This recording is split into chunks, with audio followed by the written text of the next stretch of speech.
قیام پاکستان کے مقاصد پورے کیوں نہیں ہوئے؟ تحریر خدیجہ مرتضی ظفروال۔ آزادی کے نام پر لیے جانے والا خطۂ ارض محض ایک مٹی کا ٹکڑا نہیں تھا، بلکہ یہ ایک پناہ گاہ تھا ان لوگوں کے لیے جو غلامی کی زنجیروں میں جکڑے ہوئے نہ جانے کتنے ہی خواب دفن کر چکے تھے۔ ایک ایسی پناہ گاہ تھا کہ جہاں پہ سکوں کے چولہوں پر کئی گھر، کئی خاندان خوشی خوشی پلنے لگے۔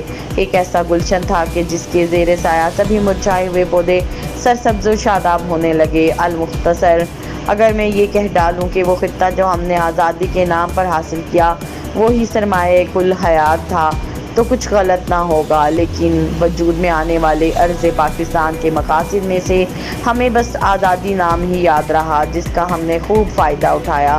کبھی کسی محفل کی جان بنے یا کسی سانحہ کا حصہ، ہر لمحہ ہم نے یہ بات درجہ اول رکھی کہ ہم تو آزاد ہیں۔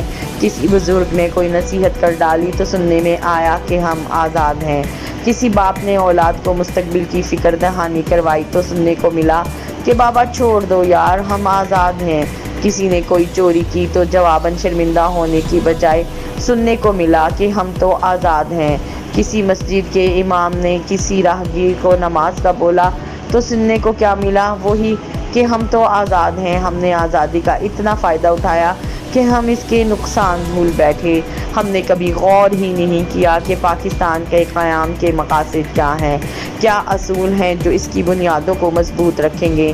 ہم نے کبھی غور ہی نہیں کیا کہ آخر اس خطے کی تشکیل کے مقاصد کیا تھے۔ ہم نے سب کچھ بھلا دیا، وہ مقاصد جو ایک خطے کو اس کی اصل تشکیل میں لانے کا باعث بنے۔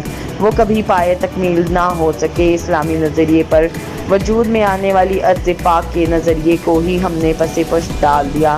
اس کی تمام بنیادی اساس کو ہم نے ذہن کے دریچوں سے نکال دیا۔